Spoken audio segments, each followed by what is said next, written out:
Directors convert to actor, இது assistant டேரக்டர்ஸே நான் நடிக்கிறதுக்கு தான் டைரக்ஷன் வரேன்னே சொல்கிறாங்க. அப்படி டிரான்ஸ்பரண்ட்டாகவே நம்ம நிறைய ஆக்டர்ஸை பார்த்து தான் வந்திருக்கோம். நம்ம நிறைய ஆக்டர்ஸ் வந்தவங்க காணாமல் போயிருக்காங்க. 1000ல் ஒருவன் படம் பார்க்கும்போது அவ்வளோதான்டா நெக்ஸ்ட்டு தமிழ் சினிமாவோட பெஸ்ட் மியூசிக் டைரக்டர் வெளில வந்துட்டாரான்னு நினச்சேன் நான். ஜிவி பிரகாஷ் அடிச்சு நொறுக்கி இருப்பார். மியூசிக் டைரக்டர்ஸ் ஆக்டர்ஸ் ஆகிறாங்க. இங்கே தமிழ் சினிமாவில் ரைட்டர்ஸு வெரி ஃபியூ தான் இருக்காங்க. நாங்கள் தான் டேரக்டர் ஆயிடுறோமே. அது எப்படி அது கரெக்டாக? அது ரோல் ஸ்விட்சிங்கில் ஒரு பெரிய ஒரு குழப்பம் இருக்குது ப்ரோ. ரைட்டர்ஸ் டைரக்டர்ஸ் ஆகிறதுனாலையோ, டைரக்டர்ஸ் ஹீரோ ஆகிறாங்க, ஹீரோ ப்ரொடியூசர் ஆகிறாங்க. இதனால என்ன மைனஸ்னா கிராஃப்ட்மேன்ஷிப் உடையுது. ரைட்டிங்கும் உடஞ்சி போச்சு, எடிட்டிங்கும் உடஞ்சிருச்சு ப்ரோ. இது ப்ராக்டிக்கலான உண்மை. மைக்ரோசாஃப்ட் வேர்ட் மாதிரி ஆகிடுச்சு. எல்லா ரஷ்யம் எடுத்து போட்டால் உங்கள் படம் வந்துடும். நீங்கள் எடுத்த சீக்வன்ஸ்லேயே இந்த சீக்வன்ஸ் பயங்கரமாக செலிப்ரேட் பண்ணுவாங்கன்னு நினச்சது வந்து இந்த ஃபர்ஸ்ட் கன் ஷாட் கேமராமேன் தான் அந்த ஷாட் சொன்னாப்ல. ரொம்ப பில்டப் கொடுத்துக்கூடாது பார்த்துக்க. இதில் பார்க்கும்போது 8ல் பார்க்கும்போது நல்லா இருந்துச்சு. அப்போ அந்த மொமெண்ட்ஸ் கிடைக்குது. அப்புறம் அதோட சேர்ந்து மியூசிக் ஆட் ஆகுது. இதெல்லாம் பார்த்ததுக்கு அப்புறம் தான் நமக்கு இது வந்து தேட்டிக்கல் மொமெண்ட்டாக ஒர்க் ஆகும் தோணுது. நான் எடுத்தது ஃபேண்டசி படம். அது த்ரில்லர்ன்ற ஒரு லேயர் தான் இருக்குது. ஆனால் அந்த ஃபேண்டசிக்காக தான் நான் அந்த படத்தை நான் எடுத்தேன். ஏன்னா எனக்கு அதை எடுத்து பார்க்கணுன்ற ஆசை ரொம்ப அதிகமாக இருந்தது. இது வந்து நீங்கள் ஸ்டடி பண்ணீங்களா இந்த மாதிரி விஷயங்கள்? உடல்லேருந்து உயிரை எடுத்துகிட்டு போய் எங்கே வேணால் சுற்றி எதை வேணால் பார்த்துட்டு திரும்பி அந்த உடல் அதெல்லாம் இருக்கா அப்படின்லாம் இப்போ யாருக்குமே தெரியாது. பட் நாங்கள் அதுக்கான கோர் ரிசர்ச்சுக்குள்ளே போய் அதை யார் இங்கே பண்ணால், அதை பண்ண சித்தர் யார், அந்த கோயிலுக்கு போய் அங்கே தான் ஷூட் பண்ணோம். இதுக்காக இந்த படத்துக்கு தேட்டருக்கு வந்தோம். இந்த ஒரு டெத் பெட்டில் ஓகே நம்ம கொல்ல போகிறோம் அப்படின்னும் போது கூட ஓகே நீ சுற்று பிரச்சனை, என் மண்ணுக்காக நான் சாவரணும் போது இதெல்லாம் நம்ம ஆட் பண்ணுறது. அது வந்து நம்மளுடைய உணர்வில் ஊர்ன சில விஷயங்கள் வந்து அது தானாக எழுத்து வடிவில் வரும். அவனுங்க நம்மளை எப்படியும் சுடதான் போகிறானுங்க, இவனுங்க முன்னாடி நீ வந்து தலையை மட்டும் குனிஞ்சிடாது அப்படின்றாரு. Title sponsors Max Gold. Max Gold, cash for gold. Call 04445454545. Grand Royal Tours. We make sweet memories. The Chennai Silks. Let the celebrations begin. Presta Women's Wear. அனைத்திலும் பெஸ்டா Presta. Innowear leggings and nighties. Present debut directors roundtable. Supported by Milky Mist. Darling AC திருவிழா. இந்தியாவிலே மிக குறைந்த மாத தவணையில் AC. வணக்கம், எப்படி இருக்கீங்க? வணக்கம், நல்லா இருக்கும். சூப்பர், ரொம்ப சந்தோஷம். அதாவது இந்த ரவுண்ட் டேபிள், டேரக்டர்ஸ் ரவுண்ட் டேபிளில் டேபிளே இல்லாமல் உங்கள் 3 பேரையும் சந்திக்கிறது ரொம்ப சந்தோஷம். ஃபர்ஸ்ட் ஆஃப் ஆல் உங்கள் எல்லாரையும் வெல்கம் பண்ணிக்கிறேன். அண்ட் சல்லியர்கள் director Kittu, welcome to show. Yes, and Sirai படத்தோட டைரக்டர் சுரேஷ் பிரதர், வணக்கம், வெல்கம். எஸ், அண்ட் மார்கன் படத்தோட டைரக்டர் லியோ ஜான் பால், வணக்கம். இப்போ தேட்டர்ஸ்லாம் கொடுக்கறதுல வந்து இப்போ புது முகங்களாக இருக்கட்டும், இல்லை வந்து ஒரு பெரிய பேனர் வந்து இன்வால்வ் ஆகாமல் இருக்குது அப்படின்னா அதை ஜட்ஜ் பண்ணி இந்த தேட்டர்ஸ் வந்து இல்லை கொடுக்க மாட்டோம், அந்த ஒரு ரிஸ்க்கே. இப்போ ஓகே படம், இப்போ நம்ம படமே எடுத்துக்கோங்களேன். இப்போ படம் வெளில தெரிஞ்சதை விட இந்த விஷயத்த இவங்க எல்லாம் தேட்டர்ஸ் கொடுங்க கேட்டது தான் ரொம்ப இதாக தெரிஞ்சிச்சு. நான் சொல்யூஷன் யோசனை நான் வந்து பொலிட்டிக்கலாக சில சொல்யூஷன் சொல்லுவேன். ஏன்னா இங்கே இருக்க விஷயங்கள் எல்லாமே அப்படி தான் இருக்குது. ஏன்னா இங்கே வந்து இப்போ அதிகாரம் வந்து யார் கையில் இருக்குதுன்னு நான் பார்ப்பேன். ஸோ அப்படி இருக்கும்போது இப்போ இந்த தமிழ் தேசிய திரைப்படங்களுக்கும் இப்போ நம்மளுடைய வரலாறு சொல்லக்கூடிய படங்களுக்கும் இப்போ நம்மளுடைய வரலாறு நம்ம சொல்ல வரோம்னு வச்சுக்கோங்களேன், ரொம்ப மேசிவான பட்ஜெட் தேவைப்படும். அப்போ நம்ம ஒரு சின்ன பட்ஜெட்டுக்குள்ளே ஏதோ ஒரு விஷயத்த சொல்ல வரோம் அப்படின்னா நம்ம கண்டிப்பாக நியூ ஃபேஸஸ் தான் போயிடணும். ஏன்னா அண்ணனுக்கு தெரியும் எப்படி ஹேண்டில் பண்ணுறது. ஸோ நல்ல ஒரு ஃபேமிலியான ஃபேஸ் போட்டு நம்ம ஹேண்டில் பண்ணோம்னா அது கொஞ்சம் டஃப்பாக தான் இருக்கும். அப்போ அதுக்கான பட்ஜெட் எல்லாமே தேவைப்படும். அப்போ அவங்க என்ன யோசிக்கிறாங்கன்னா, இது ஒரு சின்ன படம், இது எதுக்கு நம்மளோட ஸ்க்ரீன் எதுக்கு நம்ம எதுக்கு இதை வந்து அவங்களுக்கு கொடுக்கணும் அப்படின்னு சொல்லிட்டு நான் சில விஷயங்களை அப்படி யோசிப்பேன். இப்போ நான் பார்க்குற பார்வை வேறு மாதிரி இருக்கும். என்னோட தாட் இப்படி தான். ஸோ இங்கே இருக்கக்கூடிய இந்த அதிகாரங்கள், நான் சொல்கிறது வந்து இந்த திரையரங்கு உரிமையாளர்களாக இருக்கட்டும், இல்லை வந்து இந்த சங்கங்களாக இருக்கட்டும், யூனியனாக இருக்கட்டும், ஸோ இங்கே இருக்கக்கூடிய அதிகாரங்கள் வந்து இன்னும் கடுமையாக செயல்படணும்னு நான் நினைக்கிறேன். சொல்கிற மாதிரி ஒரு சின்ன படங்களுக்கான ஸ்க்ரீனிங் வந்து கம்மியாக இருக்குது அப்படின்றபோது அதுக்கு அதாவது வந்து அந்த பட்ஜெட்டுக்கு ஏற்ற மாதிரி அவங்க நமக்கு ஒரு சில விஷயங்கள் பார்ப்பாங்க ப்ரொடக்ஷன் சைட்லேருந்து. ஏன்னா இப்போ சிறை என்ன அளவில் நான் எடுத்து சொல்கிறேன். இப்போ சிறை வந்து ஆரம்பிக்கும் போது ஒரு 200 ஸ்க்ரீன் ஸோ வந்து போச்சு. அதுக்கப்புறம் அது 2வது நாள்லேருந்து அது கொஞ்சம் இன்க்ரீஸ் ஆகுது, பிக்கப் ஆரம்பிக்குது. இப்போ முதல்ல ஒரு 450 ஸ்க்ரீனை போட்டுட்டு அதுக்கப்புறம் அதை குறைச்சி வர்ற ஒரு இடம் இருக்குல்ல, அது இல்லாமல் இது கொஞ்சம் இன்க்ரீஸ் ஆகுது. அப்போ இன்க்ரீஸ் ஆகும்போது என்ன மாதிரி இன்க்ரீஸ் ஆகுதுன்னா, ஒரு ஆடியன்ஸாக படம் பார்த்துட்டு அவங்க சொல்கிறாங்க. ஸோ அப்படி போய் அது இன்க்ரீஸ் ஆயிடுச்சு. குறைஞ்சபட்சம் என்னவா இருந்துச்சு, அந்த ப்ரொடியூசரால் சேர்க்க முடிஞ்சுது. எங்கள் ப்ரொடியூசருக்கு வந்து அதை சேர்க்க முடிஞ்ச இடத்துல இருக்காரு, புஷ் பண்ணுறாரு. ஆமாம், இந்த படத்தை பெருசாகவும் புஷ் பண்ண முடியாது. அவர் பெரிய பெரிய படங்கள் பண்ண ப்ரொடியூசர். ஸோ ஆனால் அந்த அளவுக்கு அதை புஷ் பண்ண முடியாது. ஏன்னா எல்லாருமே வந்து வந்து ஓரளவுக்கு இப்போ விக்ரம் பிரபு சார் மட்டும்தான் நமக்கு தெரிஞ்ச நடிகராக இருப்பார். மற்றபடி எல்லாருமே வந்து புதுமுகங்கள் தான். அதை நம்ம புரிஞ்சுக்கணும்னு நினைக்கிறேன். இன்னைக்கு எப்படி மாறி இருக்கு, ஏன்னா நாங்கள் பேசுறத பார்த்தீங்கன்னா 1.25ல பேசுவேன் யூடியூப்ல. ஏன்னா மனநிலையாவே என்னவா இருக்குன்னா நம்ம அவ்வளோ ஃபாஸ்ட் இருக்கு. அப்புறம் வந்து 10 செகண்ட்ல 13 செகண்ட்ல வந்து நம்ம எல்லாத்தையும் ஸ்கிப் பண்ணி போறோம். ஸோ அப்படின்னும் போது இப்போ இவங்களை தான் நம்ம வந்து கவனிக்க வைக்கணும், இந்த ஸ்க்ரீனுக்குள்ள கவனிக்க வைக்கணும், இந்த ஸ்க்ரீனுக்குள்ள வர வைக்கணும். ஸோ அப்போ அதை இன்னும் நான் வந்து தெளிவாக வந்து ஒர்க் பண்ணணும். அது சில நேரங்கள் தவறாக கூட போகலாம், ஆனால் நான் அதை மைண்டில் வச்சுக்கணும்னு சொல்கிறேன். ஏன்னா இது வந்து படங்கள் வந்து எப்போதும் என்னவா இருக்குன்னா குறைஞ்சபட்ச படமாவே 1 கோடி ரூபா 2 கோடி ரூபா இல்லாமல் எடுக்க முடியுது இல்லை, நல்ல படங்களாக எடுக்க முடியுது இல்லை. டிஸ்ட்ரிபியூட்டர் ஸ்ட்ரென்த்னு ஒன்று பெரிய பிளேயர் இருக்குது. அது சின்ன படங்களுக்கு அவங்க சப்போர்ட் பண்ணாதான் 100% அது பாசிபிள். ஆனா எனக்கு பட்ஜெட் மேட்டர் அது பாக்குறதுக்கு திரையரங்குகள் கிடைச்சா போதும். இல்ல அதை கொண்டு போய் நம்ம ஸ்கிரீன்ல சேர்க்கறதா ஒரு அந்த வலிமை இருக்கணும். அந்த வலிமை இருக்கிறவங்களால தான் அதை வந்து கொண்டு போக முடியுது. எஸ், அது ஒரு பெரிய படங்கள் வந்து ஆடியன்ஸ் விரும்புறாங்க. ஆமா, நான் எடிட் பண்ண படம் எல்லாமே சின்ன படம் தான். பீட்சா, சூது, அட்டகத்தி. எனக்கு அப்ப இருந்த சினிமாவே வேற மாதிரி இருக்குங்க. எனக்கு இப்போ பார்க்க அதே தான் ப்ரோ. டிக்கெட் ரேட்ஸ் மாறி இருக்கு, அவ்வளவுதான் டிஃபரன்ஸ். அந்த ரேட்ஸ் தான் இப்போ இம்பாக்ட் ஆகுதுன்னு நான் சொல்றேன். ஏன்னா அதெல்லாம் ஓடிடியில் பார்த்துக்கலாங்கிற ஒரு சைடுக்கு ஒதுங்குது. இதை தாண்டி இதுவும் இருக்கு ப்ரோ. இங்க வந்து இந்த மோனோபோலியும் இருக்கு. இது வந்து ஜாஸ்தியாகவே இருக்கு. யாராச்சும் ஒருத்தர் வந்து ஃபுல்லாக கிரியேட் பண்ணுறாங்க, அவங்கள சுற்றி ஒரு பெரிய ப்ரொடக்ஷன் சர்க்கிள் ஒன்று வச்சிடுறாங்க. அது குரூப்பிசம் அது இருக்கு. அது சிங்கிள் சைடு பண்ணுற அந்த விஷயங்கள் வந்து அது நிறைய பார்க்குறோம். இதை வந்து யாருமே மறுக்க முடியாது. நான் ஒரு ஆளை ஃபிக்ஸ் பண்ணிட்டேன், அவன் 0வா இருந்தாலும் அவனை நான் மனசு வச்சு வளர்த்து விடணும் அப்படின்ற ஒரு விஷயம் வந்து இங்கே எனக்கு இப்போ தெரியல, அப்படி ஒன்று வளர்க்க முடியுமான்றது எனக்கு தெரியல. ஏன்னா நீங்கள் வந்து இன்னைக்கு அப்படிலாம் நீங்கள் கொண்டு போனீங்கனாலே ஆடியன்ஸாகவே கலாய்க்க ஆரம்பிச்சிடுறாங்க. நீங்கள் ஒரு ப்ரொமோஷன்லேயே பார்க்கலாம். ஒரு ப்ரொமோஷன் வந்து நமக்கே பார்க்கும்போதே தெரியுது இது வந்து வாலண்டரியாக பண்ணுறாங்கன்னு. நீங்கள் கமெண்ட்ஸ் போனீங்கன்னா அவங்க கலாய்க்க ஆரம்பிச்சிடுறாங்க, அவங்களுக்கும் தெரியுது. அப்போ என்ன வரணும், நமக்கு ஒன்றும் இல்லைங்க, நம்ம வந்து ஆனஸ்ட்டாக ஒரு ரைட் பண்ணணும், ஆனஸ்ட்டாக படத்தை எடுக்கணும். ஓகே, அதுக்கான பட்ஜெட்டில் எடுக்கணும். ஓகே, நான் ஒரு சின்ன கதையை எடுத்துக்கிட்டு அதை நான் பெரிய பட்ஜெட்டில் மாற்றிட்டேன்னு வச்சிங்கன்னா அது ரெவன்யூ பண்ண முடியாது. ஏன்னா நம்மளை நம்பி போடுற ப்ரொடியூசர் பணம் போடுறாங்க, அந்த பணத்தை நம்ம திருப்பி எடுத்து கொடுக்கணும். அதுக்கப்புறம் தான் ஆர்ட், அது அந்த ஆர்ட்டுக்குள்ளே தான் நீங்கள் ஒர்க் பண்ணணும். ஆனா அதே நேரம் அந்த ஆர்ட் திரும்ப வந்து சுதந்திரமே அந்த பிசினஸ் மாடியூலுக்குள்ள தான் இருக்கு. அவங்க அதை பண்ணாதான் அடுத்து வருவாங்க. ஸோ எனக்கு சிறை வந்து முடிச்சதுக்கு அப்புறம், சிறை வந்து படமா வணிக ரீதியாக ஜெயிச்சதுக்கு அப்புறம் நிறைய அசிஸ்டன்ட் டைரக்டர்ஸ் ஃபோன் பண்ணி பேசினாங்க, பிரதர் இந்த மாதிரி வந்து கண்டென்ட் படம் வந்து ஜெயிக்கிறது வந்து ரொம்ப சந்தோஷமா இருக்கு, நீங்க ஜெயிக்கிறது எனக்கு ரொம்ப சந்தோஷமா இருக்கு. ஏன்னா எங்களால வந்து அந்த மாதிரி ஒரு படத்தை ஒரு கதையை எழுதணுன்ற, ஏன்னா பெரிய அளவில் ஆர்டிஸ்ட் இல்லைல்ல, விக்ரம் பிரபு சாரை தவிர்த்து பெரிய அளவில் இல்லைல்ல. ஸோ அப்போ அவங்களுக்கு அது பெரிய நம்பிக்கையா இருக்குல்ல, அதுதான் நம்ம வந்து இது பண்றோம். அப்படி இருந்தால் பப்ளிக்கும் போய் சேர்ந்துச்சு இல்லை. ஓடிடில படம் வந்தாலும் தியேட்டர்லயும் போயிட்டு தான் இருந்துச்சு, அங்கேயும் பார்த்துட்டு அது ஒரு பெரிய பார்த்துட்டு தான் இருந்தாங்க. இன்னொன்று இந்த கமர்ஷியல் மூவிங்கிற பேரே வந்து ஃபுல்லாக மாற்றி வச்சிருக்காங்க. எது கமர்ஷியல் மூவிங்கிறதே வந்து இன்ன வரைக்கும் வந்து டிக்ளேர் பண்ணவே இல்லை. எல்லாம் என்ன நினச்சிட்டு இருக்காங்கன்னா, ஒரு 5 பாட்டு 5 ஃபைட் இருக்கிறது வந்து கமர்ஷியல் மூவி, ஒரு மாஸ் ஹீரோ என்ட்ரி இருக்குது கமர்ஷியல் மூவி. அது கமர்ஷியல் மூவியே கிடையாது. ஒரு ஆடியன்ஸ் வந்து ஒரு ஆடியன்ஸ் உள்ளே போகிறாங்க, தியேட்டருக்குள்ளே போகிறாங்க, அவன் ஏதோ ஒரு விஷயத்தை ஃபீல் பண்ணி அவன் ஒரு சொட்டு கண்ணீர் ஒடிச்சிட்டான்னு வச்சுக்கோங்களேன், that is the best commercial movie. என்னை பொறுத்த வரைக்கும் தமிழ் சினிமாவில் வந்து பாசமலர் தான் one of the best commercial movie. அங்கே தான் ஆடியன்ஸ் தியேட்டராக போய் அழுது வெளில வந்தாங்க. அதே மாதிரி சூரியவம்சம் படத்தில் தான் குடும்பத்தோட போய் அழுது வெளில வந்தாங்க. ஃப்ரெண்ட்ஸ் படத்தில் எல்லாம் ஓடி போய் அழுது வெளில, அதில் வந்து ஃபுல்லாக அவங்களுக்கு காமெடி இருக்கும், எல்லாமே இருக்கும். அது வந்து அந்த இதுக்கு சொல்கிறேன். அதாவது இப்போ நமக்கான கமர்ஷியல் ஃபிலிம் என்னென்னா, அவன் உள்ளே ஃபீல் பண்ணிட்டான்னு வச்சுக்கலாம், அது பெஸ்ட்டு கமர்ஷியல் ஃபிலிம். நான் அண்ணனோட படத்தை வந்து ஃபுல்லாக கமர்ஷியல் மூவியை தான் நான் சொல்லுவேன் சீரியஸாக. இப்போ சிறை வந்து என்னை பொறுத்த வரைக்கும் வந்து அது ஒரு நல்ல கமர்ஷியல் மூவி. ஆடியன்ஸை ஃபீல் பண்ண வச்சு வெளில கொண்டு வரது இருக்குல்ல, அதுதான் இருக்கிறதுலே பெஸ்ட்டு கமர்ஷியல் மூவி. இந்த ஃபீல் பண்ண வைக்கிற இந்த போய் சொல்லுவாங்கன்னு நினைக்கிறேன். நாங்கள் எல்லாம் ஓடுற படம் தானே எடுக்கிறோம், கமர்ஷியல் படம் தான். அதே தான் சொல்கிறேன். இப்போ இந்த எமோஷன் இருக்குல்ல, அந்த சிங்கிள் சைடு எமோஷனை சுற்றி தான் எல்லா சினிமாவுமே இருக்கும். இப்போ டைட்டானிக் வந்து ஹிட் ஆகுது அப்படின்னு காரணம்னா, it's a best commercial movie on love emotion. இப்போ அவதார் ஃபர்ஸ்ட் பார்ட்லேயே பார்த்தீங்கன்னா அவனோட லேண்டை செக்யூர் பண்ணுறதுக்கான ஃபுல் எமோஷன் இருக்கும். 2வது பார்ட்டில் அவனோட ஃபேமிலியை வந்து ஃபுல்லாக செக்யூர் பண்ணுவான். ஸோ அந்த எமோஷன் பிட்வீன் ஹியூமன்ஸ் இதுக்குள்ளே இருந்து நம்ம வெளில கொண்டு வந்துட்டனாலே அந்த ஜேர்னருக்குள்ளே போய் ஆடியன்ஸை ஃபீல் பண்ண வச்சோன்னா best commercial movie. Okay, directors convert to actor இது முன்னாலேருந்து நடக்கிறது தான். இது வந்து ஒவ்வொரு ஏரோவாக நம்ம பார்த்து தான் இருக்கோம்.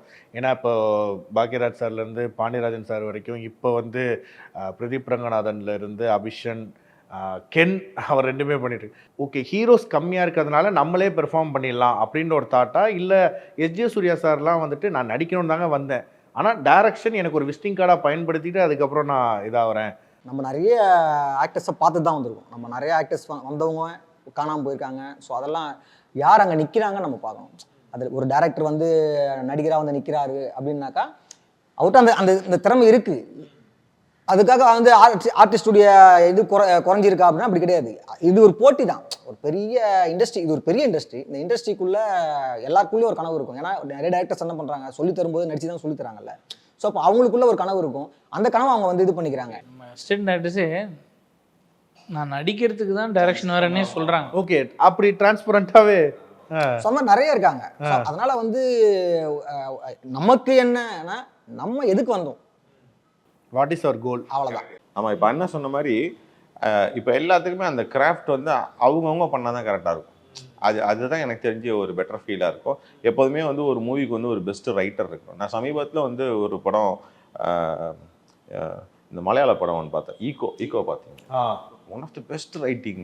நான் அதை நீங்கள் அதை டீகோட் பண்ணுற அளவுக்கு அந்த லாஸ்ட் ஒரு கிளைமாக்ஸ்க்கு அப்புறம் அதை உட்காந்து டீகோட் பண்ணிட்டு அது என்ன ஏதுன்ட்டு அவ்வளோ வீடியோஸ் போட்டுட்டு இருந்தாங்க. ஸோ எனக்கு தெரிஞ்சு இன்னும் நிறைய ரைட்டர்ஸ் வந்து உள்ளே இருக்காங்க, தமிழ் சினிமாவில் இருக்காங்க. அந்த வேலையை நாங்களே தப்பு பண்ணுறோம். ஓகே ஆனால் ரைட்டர்ஸ்க்கு வந்து இப்போது தெலுங்குல கிடைக்கிற மாதிரி ரெகக்னேஷன் மலையாளத்தில், இங்கே தமிழ் சினிமாவில் ரைட்டர்ஸு வெரி ஃபியூ தான் இருக்காங்க. நாங்கள் தான் டேரக்டர் ஆயிடுறோமே. அது எப்படி அது கரெக்டாக? அது இல்லை நீங்களே எல்லா வேலையும் 24 கிராஃப்ட் இருக்குன்னா ஓகே. இப்போ இல்லை எல்லா வேலையும் நம்ம பண்ண முடியாதுன்னு வச்சுக்கோங்க. ஆனால் ஒரு டேரக்டர் வந்து ஒரு ரைட் பண்ணுற தப்புன்னு சொல்ல முடியாது. ஒரு ரைட்டராக இருக்கிறது நீங்கள் எப்படி தப்புன்னு சொல்லுவீங்க. பட் ஆனால் நீங்கள் என்ன மாதிரியான கதைகள் எடுக்கிறீங்கன்னு இருக்கு. உங்களுக்கு எல்லையிலேருந்து நீங்கள் வெளியே இருந்து ஒரு கதை எடுக்கிறீங்கன்னு வச்சுங்களேன், அப்போ உங்களுக்கு ஒரு ரைட்டர் தேவை. அந்த உலகத்துக்கு போறீங்கன்னா உங்களுக்கு ஒரு ரைட்டர் தேவை. அந்த உலகத்துல ஏன்னா ரைட்டருக்கு ரெஸ்பெக்ட் இருக்கா இங்க?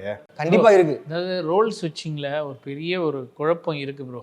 அதாவது இப்போ ரைட்டர்ஸ் டைரக்டர்ஸ் ஆகிறதுனாலையோ, டைரக்டர்ஸ் ஹீரோ ஆகிறாங்க, ஹீரோ ப்ரொடியூசர் ஆகிறாங்க, ப்ரொடியூசர் எல்லாரும் எல்லா ரோல்ஸும் ஸ்விட்ச் பண்ணுற ஒரு ப்ராசஸ் இப்போ நடந்துக்கிட்டு தான் இருக்குது.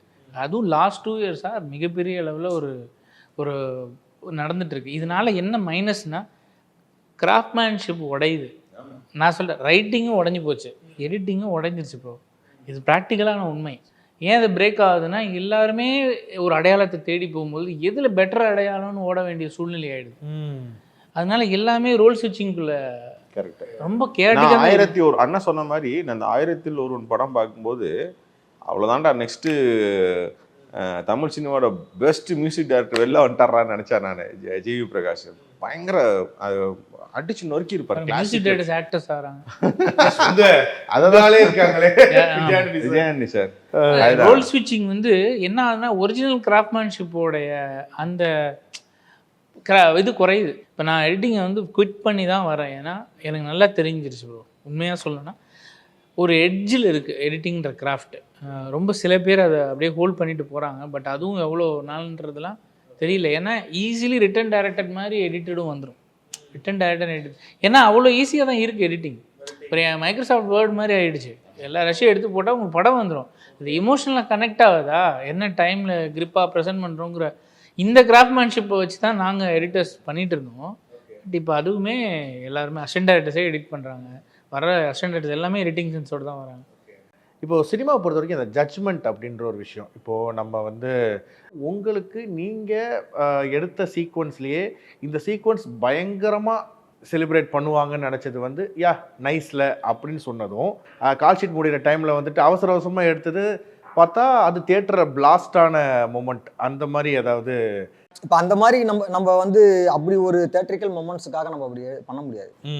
இல்லை ஏன்னா இந்த இப்போ நம்ம இதில் அந்த தியேட்ரிக்கல் மொமெண்ட்ஸ்லாம் எனக்கு அந்த நம்ம அந்த கன்யே லோடடாக இருக்குது அப்படின்னு கேட்கும்போது அவர் சொல்லுவார் இருக்கிற நானும் முஸ்லீம் தாண்டான்றது அது தியேட்ரிக்கல். இப்போ எனக்கு அது எப்படி இருந்துச்சுன்னா மகாராஜாவில் வந்து நம்ம நட்டி வந்து அப்போ உன் பொண்ணை ரேப் பண்ணியிருந்தா பரவாயில்லையானும் போது அது அது அது பண்ணும்போதே ஒரு தியேட்ரிக்கல் பிளாஸ்ட் ஆச்சுல.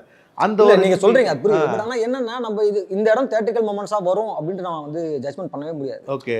ஆனா எடுக்கும்போது அதை வந்து ரொம்ப ஸ்ட்ராங்கா எடுக்கணும். நான் எப்போதும் அதை தான் பிலீவ் பண்ணுவேன். இந்த படத்துல எதுலையுமே நான் வந்து தியேட்ரிக்கல் மொமெண்ட்டுக்காக ஒர்க் பண்ணலாம் அப்படின்னு நான் எதுவுமே யோசிச்சது. இப்போ நான் இவர் இந்த இப்போ பேசிட்டு இருக்கும்போது சொன்னோம், இந்த ஃபர்ஸ்ட் கன் ஷாட்டு அது கொஞ்சம் எனக்கு வந்து ரியாலிட்டிக்காக ஒர்க் பண்ணணும்னு ஆசை.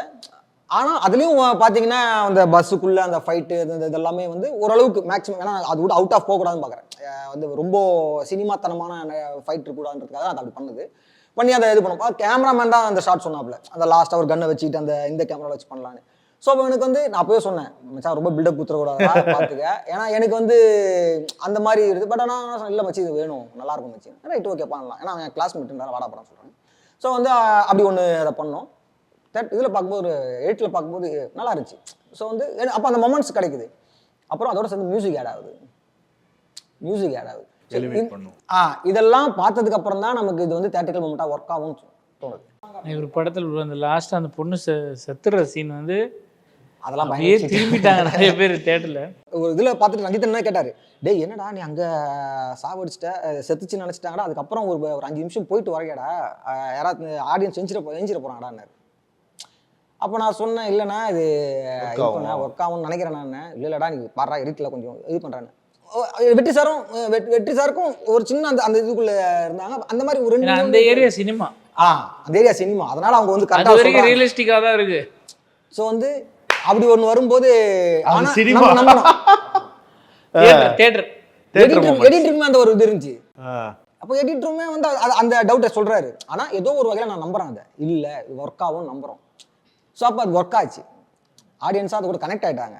நீங்களும் அப்படி தானே ஏமாத்திருந்தீங்க. ஃபர்ஸ்ட் இவன் தான் வந்து இந்த பையன் தான் கொலை பண்ணியிருப்பான், அது வந்து யூஸ்வலாக அந்த த்ரில்லர் படத்துலையே அப்படி வச்சு அப்படி இல்லை அப்படின்னு சொல்லி லாஸ்ட்ல ஒரு விஷயத்த வைக்கும் போது அதுல ஒரு கதை போகும்போது அதுக்கு இதுதான் காரணம். ஒரு முடிச்சுகள் ஒரு ஆள் வந்து கொலைகாரன் இல்லை, அப்போ அவன் வழியே இன்னொன்று ஒன்று தெரிய வருதுங்கிற டபுள். ஓகே. ஆனால் எனக்கு இன்னொன்று என்ன, அந்த த்ரில்லர் படங்களில் வந்து யார் கொலை பண்ணியிருக்கா அப்படின்னு தெரிகிற வரைக்கும் நம்ம வந்து அந்த எட்ஜ் ஆஃப் த சீட்டில் வந்து உட்காருவோம். ஒன் டைம் பார்க்கும்போது அது ஒரு பயங்கர ரஷ்ஷாக பார்த்து முடிச்சோம், அந்த செகண்ட் அந்த ரிப்பீட்டட் வேல்யூ இல்லாமல் போயிருமே அப்படின்ற ஒரு தாட் எடுக்கும் போதே இருந்ததா? எனக்கு பிரதர், நான் எடுத்தது ஃபேண்டசி படம், அது த்ரில்லர்ன்ற ஒரு லேயர் தான் இருக்குது. ஆனால் அந்த ஃபேண்டசிக்காக தான் நான் அந்த படத்தை நான் எடுத்தேன் சொன்னேன் இல்லையா. ஏன்னா அந்த ஏரியா தான் என்னுடைய, ஏன்னா எனக்கு அதை எடுத்து பார்க்கணுன்ற ஆசை ரொம்ப அதிகமாக இருந்தது. நேஷனல் பாடி ரிலீஸ் ஆகி ஒரு கார் உள்ள அது பாடி, எனக்கு அதெல்லாம் எப்போ எங்கே அந்த ஒரு ஜோன்ல ஒரு முயற்சி தான் அதை வந்து எடுத்து நான் கன்வின்சிங்காக. பட் இது வந்து நீங்கள் ஸ்டடி பண்ணீங்களா இந்த மாதிரி விஷயங்கள் வந்து? அதாவது அது வந்து மித்தாலஜிக்கலான ஒரு மேட்டர் தான். சித்தர்கள் பண்ணுற ஒரு என்ன சொல்லுவாங்கன்னா எசோட்டரிக் வாண்டரிங்வாங்க. அதாவது உடல்லேருந்து உயிரை எடுத்துகிட்டு போய் எங்கே வேணால் சுற்றி எதை வேணால் பார்த்துட்டு திரும்பி அந்த உடல் அதெல்லாம் இருக்கா அப்படின்லாம் இப்போ யாருக்குமே தெரியாது. தெரிஞ்சால் கூட வெளியவே வராது. அப்படி ஒரு மிஸ்டிக்கலான சாப்டர்ஸ் அது. பட் நாங்கள் அதுக்கான கோர் ரிசர்ச்சுக்குள்ளே போய் அதை யார் இங்கே பண்ணா, ஏன்னா இதுக்கு முன்னாடி டாக்டர் ஸ்ட்ரேஞ்சுன்னு ஒரு படம், ஆமாம், அதில் வந்து நேபாள் கான்டெக்ஸ்டில் அவங்க நேஷனல் ட்ராவல் நான் நம்ம ஊருக்கு ஏற்ற மாதிரி ஒன்று பண்ணணும்னு ஒரு அதை பண்ண சித்தர் யார் அந்த கோயிலுக்கு போய் அங்கே தான் ஷூட் பண்ணோம். நான் ஆக்சுவலாக தியேட்ரிக்கல் மூமெண்ட்டாக நான் இந்த படத்தில் ஃபீல் பண்ணது இந்த ஆஸ்ட்ரல் ட்ராவல் தான். இதுக்காக இந்த படத்துக்கு தியேட்டருக்கு வந்துடணும், அந்த விஷுவல்ஸ் அந்த இதுக்காக. எனக்கு நான் எதிர்பாராத ஒரு மேட்ரு வந்து ஒரு குழந்தைய வச்சு ஷூட் பண்ணது, அதுவும் ஒரு வயசு குழந்தை, 1.5 வயசு குழந்தை, அதை வச்சு ஷூட்டே பண்ண முடியாது. கிடச்சிதுன்னா லக்கு, அந்த லக்கு ஃப்ளோவில் போன அப்போ கிடச்சிச்சு, ஃபுட்டேஜ் கிடச்சிருச்சு. இப்படி தான் இருக்கும் அந்த தேட்டருக்குலாம். எனக்கு பயங்கரமாக எனக்கு எக்ஸைட் ஆச்சு அந்த கரெக்டு நம்ம எடுத்ததா இதுன்ற ஒரு, ஏன்னா அது ஒரு ரியல் மூமெண்ட். சூப்பர் போச்சு அந்த டே எனக்கு, அந்த குழந்தை ஒர்க் அவுட் ஆகலாம். அண்ட் இப்போது நம்மளோட இதுலேயே வந்து எல்லாருமே பார்க்கப்பட்ட ஒரு ஸ்னீக் பீக்கே ஒன்று இருக்குது. ஒருத்தவன் வந்து அந்த ஒரு டெத் பெட்டில் ஓகே நம்ம கொல்ல போகிறான் அப்படின்னும் போது கூட ஓகே நீ சுற்று பிரச்சனை, என் மண்ணுக்காக நான் சாவரணும் போதும் சாவர நேரத்தில் கூட அந்த மண்ணை வந்து கையில் எடுத்துக்கிட்டு கொல்லப்படுவார். ஸோ அப்படி இருக்கும்போது அதையும் வந்து பார்த்தீங்கன்னா அந்த மண்ணை கூட நீ கையில் வச்சுருக்கணும், அவன் தட்டி விட்டு போவான். ஸோ இந்த மாதிரி விஷயங்கள், அதாவது உண்மை சம்பவத்தை வந்து நம்ம எடுக்கும் போது அது இதெல்லாம் நம்ம ஆட் பண்ணுறது, அந்த மாதிரி விஷயங்கள் நம்ம வந்து ஆட் பண்ணுறது. நீங்கள் அதை வந்து அந்த ஷார்ட் அவுட் பண்ணுற வரைக்கும் தான் அது அந்த மண்ணை எடுத்து பிடிக்கிறது, அதெல்லாம் நம்மளுடைய எலமெண்ட்ஸ். ஆமாம், அது வந்து நம்மளுடைய உணர்வுல ஊர்ல சில விஷயங்கள் வந்து அது தானாக எழுத்து வடிவில் வரும். இப்போ அதுலேயுமே வந்து பார்த்தீங்கன்னா இப்போ இதில் வந்து 2 மொமெண்ட் வந்து நான் ஸ்டோரி சொல்லிட்டு இருக்கும்போதே வந்து கருணாஸ் அண்ணா வந்து அப்படின்னாரு. அண்ணன் கருணாஸ் சொன்ன அந்த 2 இடத்துலையும் பயங்கர கிளாப்ஸ் இருந்தது. உங்களுக்கு கடவுள் நம்பிக்கை இருக்கான்னு கேட்கும்போது நான் தலைவர் நம்புறேன்னு அந்த பொண்ணு சொன்னோம், அப்போ பயங்கர கிளாப்ஸு. இன்னொரு இடம் வந்து அவனுங்க நம்மளை எப்படியும் சுட தான் போகிறானுங்க, தலையை நிமிர்ந்து இவனுங்க முன்னாடி நீ வந்து தலை குனிஞ்சிடக்கூடாது. தலையை மட்டும் குனிஞ்சிடாது அப்படின்வார், நிமிந்து படுறா வளவான்னு சொல்லுவார். அப்போது அந்த இதுலேயே வந்து என்ன சொன்னார்னா, ஸ்டோரி சொல்லிட்டு இருக்கும்போது இந்த 2 டைலாக் சொல்லும் போது அவர் ரொம்ப ரொம்ப ஆச்சரியப்பட்டார். அதுவும் வந்து இந்த படத்தில் அந்த கேரக்டர் அவர் வந்து அவர் நடிக்க ஒத்துக்கிட்டதுக்கு காரணமே அந்த டைலாக் மட்டும்தான். அதை என்கிட்ட அடிக்கடி சொல்லிட்டே இருப்பார். இப்போது நீங்கள் சினிமாக்கு எப்படி எல்லாருமே வந்து ஒரு மோர் தென் 10 இயர்ஸ் இருந்திருக்கும். ஸோ அப்படி இருக்கும்போது அப்போ பார்த்த சினிமாவுக்கு இப்போ முன்னாடிலாம் ஒரு ரிலீஸ் டேட் வந்து ஃபிக்ஸ் பண்ணணும் அப்படின்னா ஒரு ப்ரொடியூசராக இருக்கட்டும், இல்லை ஒரு ஹீரோ அவங்கள்ட்ட கேட்டுக்குள்ள, இல்லை ப்ரொடியூசர் இல்லை இந்த டிஸ்ட்ரிபியூட்டர்ஸ்க்கு ஏற்ற மாதிரி பண்ணுவாங்க. இப்போ வந்து இந்த ஒரு ஓடிடி அவங்க ரிலீஸ் டேட் சொல்கிற நிர்பந்தத்தில் இருக்குது. இப்போ வந்து ஒரு 25 நாள் அதுக்குள்ளேயே நீங்கள் எப்படி இருந்தாலும் அது நீங்கள் போஸ்டர் போட்டுக்கோ, அதுக்குள்ளேயே நான் ஓடிடியில் படத்தை விட்டுருவேன்றாங்க. இது அஸ் அ கிரியேட்டராக உங்களுக்குலாம் எப்படி இருக்குது? இன்னைக்கு வந்து சோஷியல் மீடியா வளர்ந்துருச்சு, இன்னைக்கு பிளாட்ஃபார்ம் நிறைய வந்துருச்சு. ஸோ அன்னைக்கு ஓடினதுன்னா 500 நாள் ஓடி இருக்கு, 300 நாள் ஓடி இருக்கு, 2 வருஷம் ஓடி இருக்குன்னா அன்னைக்கு அவ்வளோ பெரிய இது இல்லை, இவ்வளோ படங்களும் இல்லை. இன்னைக்கு அவ்வளோ படங்கள் இருக்குது, வாரம் அவ்வளோ படங்கள் இருக்குது. அதை பேஸ் பண்ணி தான் அங்கே வியாபாரமும் இருக்குது. ஸோ அப்போ ஒரு ப்ரொடியூசர் என்னவா பார்க்குறாங்கன்னா, சேஃப் ஆகணும்னா இந்த மாதிரி ஓடிடியை அவங்களுடைய இதுதான். மற்றபடி எனக்கு ஒரு பெருசாக இதுக்குள்ளே நமக்கு ஒரு பெரிய புரிதல் இருக்கான்னா, இப்போ தான் ஒரு படம் பண்ணியிருக்கோம், இன்னும் நம்ம அதுக்குள்ளே போல. இந்த தியேட்டர் ஃபார்ம் இது எப்படி இருந்தது அப்படின்னா, முதல்ல வந்து இலக்கியத்தில் வந்து ஃபுல்லாக கதைகளாக இருந்தது, அது எல்லாமே புத்தக வடிவில் இருந்தது. அப்புறம் அந்த புத்தக வடிவில் இருந்ததை எடுத்து வந்து ஊராக நாடகம் போட ஆரம்பிச்சாங்க. இப்போ அந்த நாடகத்துலேருந்து எங்கே போகுது அப்படின்னு பார்த்தீங்கன்னா, பிளாக் அண்ட் ஒயிட் சினிமாவில் வித்தவுட் டயலாக் போகுது ஃபஸ்ட்டு. ஸோ அதுக்கடுத்து வித் டயலாக்ல அதே ஸ்டோரிஸ் எடுக்கிறாங்க, அதே இந்த ராமாயணத்தை எடுக்கிறாங்க, அந்த மகாபாரதம் எது வந்தாலும் அப்படியே டேரக்டாக வருது. இதுக்கப்புறமேல ஹீரோஸ் தேடுறாங்க. இதுக்கப்புறமேல இப்போ எங்கே வந்து நிற்குதுன்னா, இது எல்லாமே டெக்னாலஜி வந்துகிட்டே இருக்கும். இது நம்ம ஸ்டாப் பண்ணவே முடியாது. இது வந்து இன்னும் போயிட்டு சேட்டலைட் இருந்தது, நிறைய சேனல் நேம்ஸ் இருந்தது, அது இப்போ ஓடிடி சேனல் நேம்ஸாக மாறி இருக்கு. இந்த எவல்யூஷன் இனிமேலும் மாறும். எனக்கு தெரிஞ்சு இதை வந்து ஸ்டாப் பண்ண முடியாது. நீங்க வந்து இந்த ஃபார்ம் வந்து இப்படியே ஸ்டாப் ஆகணும். என்ன பண்ணிருக்குன்னா, சினிமாவை அந்த லார்ஜ் ஸ்க்ரீன் இருக்குல்ல, அந்த ஃபார்மேட்டை எக்ஸ்பென்சிவாக ஆக்கியிருக்கு. இந்த பேரியர் வந்து ஃபிலிம் ப்ரொடியூசர்ஸ்க்கும் மேக்கர்ஸ்க்கும் ஒரு தடையாக தான் இருக்கும். ஏன்னா 400 ரூபாய் 500 ரூபாய் செலவு பண்ணுற ஒரு டிக்கெட்டுக்கு. ஆனால் ஒரு இதில் நீங்கள் 6 சப்ஸ்கிரைப் பண்ணிடலாம். அமேசானோ நெட்ஃப்ளிக்ஸோ எல்லாத்தையும் சேர்த்து போட்டிங்கன்னா ஒரு 1000 படம் உங்களுக்கு குவிஞ்சிரும். ஒரு சினிமா ஒரு படத்துக்கு போனால் ஒரு 2.5 மணி நேரம் 3 மணி நேரம் ஒரு குடும்பத்தை உள்ளே போட்டு அந்த வேர்ல்டுக்குள்ளே கொண்டு போயிடுறோம். அங்கே போனால் நீங்கள் உங்கள் ஃபோனையே நீங்கள் சைலண்டில் தான் போடுவீங்க, எதுவும் எடுக்க மாட்டீங்க. இப்போ இதே ஒரு ஓடிடியில் படம் பார்க்குறோம் அப்படின்ற பட்சத்தில் வந்து ஓகே, ஒரு 1/2 hour பார்க்குறோம், ஒரு ஃபோன் வருதோ இல்லை வேறு ஏதாவது நிறுத்திட்டு அப்புறம் வந்து பார்த்துக்கலாம்.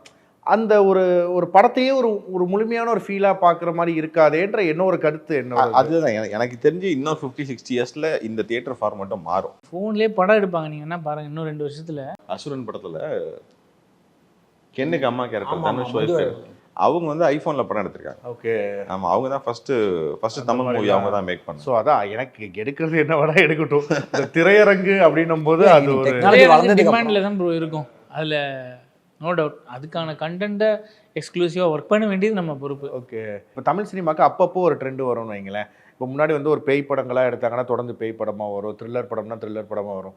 இப்போ வந்து பார்க்கும்போது ஒரு லவ் ராம்காம் வந்துட்டு பயங்கர ஒரு 1 hour 40 minutes பயங்கர ஜாலியாக கொண்டு போயிட்டு லாஸ்ட்டில் ஒரு அப்பாக்காக சமர்ப்பிக்கிறோம், இல்லை குடும்பத்துக்காக, இல்லை வந்து ஸ்டூடெண்ட்ஸ்க்காக, இல்லை ஃபார்மர்ஸ்க்காக அப்படின்ற மாதிரி ஒரு இந்த மெசேஜோட அப்படி முடிக்கிறது அந்த ட்ரெண்ட் இருக்குது, இப்போ வந்திருக்கு. ஸோ அப்படி இருக்கும்போது நீங்கள் நிறைய விஷயங்களில் ஒரு இது ஒன்று உருவாக்கி வச்சுருப்பீங்க.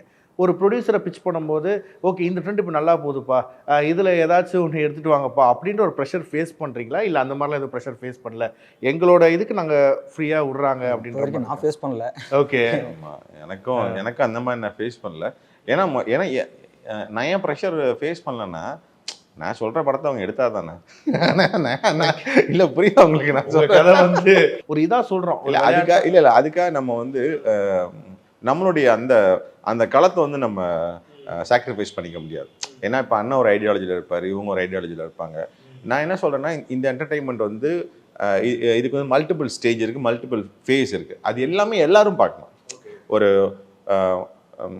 ஒரு காமெடி ஃபிலிம் பார்க்கணும், ஒரு நல்ல ஃபேமிலி என்டர்டெயின்மெண்ட், எல்லா மக்கள் ஒன்றா கூடி போய் பார்க்கணும், நம்மளுடைய வரலாறுகளையும் பார்க்கணும், நம்மளோட வழிகள் எல்லாத்தையுமே பார்க்கணும், எல்லா ஜானரும் பார்க்கணும். கோயிலுக்கு அப்புறம் கூட்டமாக போகிற இடம் தான் தேட்டர் தான். ஆமாம், ஏன்னா ரிலீஃப்க்கு தான் வராங்க, time pass and entertain. So அத்தனை ஏஜ் பீப்புளையும் மைண்டில் வச்சு தான் நம்ம கண்டென்ட் ப்ரெசென்ட் பண்ண வேண்டிய கட்டாயம் இருக்குது. நம்ம ஒரு டார்கெட் ஆடியன்ஸ் ஃபிக்ஸ் பண்ணோன்னா அவங்க மட்டும் தான் வருவாங்க. லக்கிலி நீங்கள் யங்ஸ்டர்ஸ் க்ரௌடு பெருசு, அதனால் யங்ஸ்டர்ஸ் படம் எடுத்தால் நிறைய போகுது. இன்னும் கொஞ்ச நாளைக்கு அது பெரிய ஒரு இதாக தான் இருக்கும். ஏன்னா அவங்க மட்டும் தான் தேட்டருக்கு வராங்க. நீங்கள் கரெக்டாக கரெக்ட். அந்த ஒரு வேர்ட் ஆஃப் மவுத்தே அவங்க வழியாக தான் போகுது. அதுக்கப்புறம் தான் இவங்கெல்லாம் டைம் இருந்தால் வராங்க பெரியவங்கெல்லாம். நீங்கள் பேசும்போதே பெண்களை வந்து ரொம்ப இதாக நல்லா இதை காட்டணும். உங்கள் பேர்லேயே வந்து சுரேஷ் ராஜகுமாரி அப்படின்னு வச்சுருக்கீங்க. அந்த பெயர் காரணம் அம்மா அவங்களாம் ஒன்றுமே புரியாதுங்க, தெரியாதுங்க. அவங்களுக்கு பெரிய நான் சுரேஷ் தான். ஸோ நமக்கு என்னென்னா நான் படம் பண்ணும்போது அதை பண்ணணும்னு வச்சுருந்தேன். ஸோ நமக்கு நான் வந்தது அதை இது பண்ணோம். அப்புறம் நானும் அம்மாவும் மட்டும்தான் ஒரு விஷயம் இந்த மாதிரி நடக்கும்போது நம்ம அதை வைக்கணும்னு ஆசைப்பட்டோம். அப்புறம் நம்ம கூட இருக்கவங்களும் நம்ம எப்பயாவது ஹானர் பண்ணோம்ல. ஸோ இது ஒரு வாய்ப்பாக இருந்துச்சு. அப்புறம் நம்ம இதுக்கப்புறம் எப்போ நம்மளை பேர் வச்சு கூப்பிட்டாலும் அது அவங்க இணைச்சி தான் கூப்பிட்டாகணும். எழுதினாலும் இணைச்சி தான் எழுதி ஆகணும். திட்டினாலுமே சரி, பாராட்டினாலுமே சரி. ஸோ அவங்க கூடவே இருக்கட்டும் அப்படி வச்சுக்கிது. மற்றபடி பெரிய பெருமைக்காகலாம் வச்சது இல்லை பெருமைகள் இல்லை. அதாவது அம்மாவுக்கு வந்து அது ஒரு பெருமிதமாக இருக்கும். என் மகன் என் பேரை இணைச்சி வச்சிருக்காயா அப்படின்ற மாதிரி நல்ல விஷயம். ஆனால் எங்கள் அம்மாவுக்குலாம் அந்த பெருமிதம் இருக்காது. நீங்கள் எத்தனை படம் டைரக்ட் பண்ணு, யாராவது கூப்பிட்டாமா உங்க பையன் இப்படி ஒரு படம் எடுத்திருக்கான், சம்பாரிச்சியா இல்லையா தம்பி, வேலைக்கு போறானா இல்லையா, சம்பாரிச்சியா இல்லையா தம்பி, என்ன தம்பி பண்ணிட்டு இருக்க, சீக்கிரம் செட்டில் ஆகணும். ஓகே. நிறைய பேர் இப்போ இந்த சோஷியல் மீடியாலாம் வந்ததுக்கப்புறம் இப்போ இந்த ஆடிஷன் அப்படின்ற ஒரு விஷயத்தையே வந்துட்டு, என்ன நான் இன்ஃப்ளூயன்சர் எவ்வளோ பெரிய ஆள் தெரியுமா, என்னையே நீங்கள் ஆடிஷன் கூப்பிட்றீங்க அப்படிலாம் சில பேர் வந்து ரியாக்ட் பண்ணுறாங்க. இந்த இன்ஃப்ளூயன்சஸ் அவங்களெல்லாம் வந்து இந்த மூவியில் ப்ளேஸ் பண்ண வச்சு இன்ஸ்டாகிராமில் ஃபேமஸ்ஸு, யூடியூப்பில் பெரிய ஆளுன்ட்டு அவங்கள வந்து இப்போ உன்னை நான் வந்து ஒரு 5 நிமிஷம் பார்த்து உட்காந்துடலாம் கூட, வாழ்க்கை பூரா உன்னை பார்த்துட்டு என்னால் உட்கார முடியாது. சின்ன கேரக்டர்ஸ் நடிப்பாங்கல்ல சினிமாவில், அவங்க வாய்ப்பு பறிக்கப்படுது. சின்ன கேரக்டர்ஸ் நடிப்பாங்கல்ல சினிமாவில், அவங்க வாய்ப்பு பறிக்கப்படுது. அதுதான் நான் சொல்ல வந்தேன். இப்போ இந்த கோமாளிங்கனால அவங்களோட வாய்ப்பு பறிக்கப்படுது. ஒரு விஷயம் கோத்ரூ பண்ணியிருப்பீங்க, அது அந்த விஷயத்த நான் என்னுடைய அசிஸ்டன்ட் டைரக்டருக்கு பண்ணக்கூடாது அப்படின்னு சொல்லி முடிவெடுத்த மூமெண்ட். முதல்ல வந்து அசிஸ்டன்ட் டைரக்டராக வந்து கற்றுக்கலாம் முடியாது. அசிஸ்டன்ட் டைரக்டர்னால வேலைக்கு போகிறது தான். ஒரு டேரக்டர்கிட்ட அசிஸ்டண்டாக வேலைக்கு போகிறது, அவர் வேலை செய்யறது அதிகமாக வேலை செய்யணும். இப்போ நான் என்ன டிஃப்ரென்ஸ் நான் ஃபீல் பண்ணுறேன்னா, நாங்கள் அந்த பழைய மாடலில் இருந்திருக்கேன். நான் அந்த ஹெரார்கி மாடல் டிசிப்ளினாக இருக்கும், பயப்படும். இப்போ அதெல்லாம் இல்லை. ஃபர்ஸ்ட் டைம் ப்ரொடியூசர்லாம் ஓகே ஆச்சு, ஹீரோட்ட போய் கதை சொல்லணும் அப்படின்னும் போது சினிமா கதையை சொல்கிறதுக்குன்னு ஒரு மெத்தட் இருக்குது. இன்றைக்கி நான் உங்ககிட்ட ஒரு கதை சொல்ல வந்திருக்கேன் அப்படின்னாக்கா, நம்ம நண்பர்கள்ட்ட பேசுகிறோம், கதை பேசுகிறோம் அப்படின்னா, அன்றைக்கி நம்ம அப்படியே ஒன்று சொல்லுவோம். அதே ஆவு அங்கே சொல்லுவோமானா, அங்கே போனால் இருக்கு, அதுக்கப்புறம் வராது. ஏன்னா அது நமக்கு அந்த இது இருக்காது, அந்த நரேஷனில் இதாக இருக்கும். அது வெற்றி சார் சொல்லுவார். அது வந்து ஏன் வந்து நான் இப்போ லாஸ்ட்டாக ஒரு சின்ன இது பீட் பண்ணும்போது பேசிட்டு இருக்கும்போது சொன்னார், எனக்கு பாடி லாங்குவேஜ் அப்படியே வச்சு நான் சொல்ல வந்தேன். எனக்கு நான் நோட் பண்ணிட்டு இருக்கேன். Title sponsors Max Gold. Max Gold, cash for gold. Call 04445454545. Grand Royal Tours. We make sweet memories. The Chennai Silks. Let the celebrations begin. Presta Women's Wear. Anaithilum Besta Presta. Innowear Leggings and Nighties. Present Debut Directors Roundtable. Supported by Milky Mist. Darling AC Thiruvizha. இந்தியாவிலே மிக குறைந்த மாத தவணையில் AC.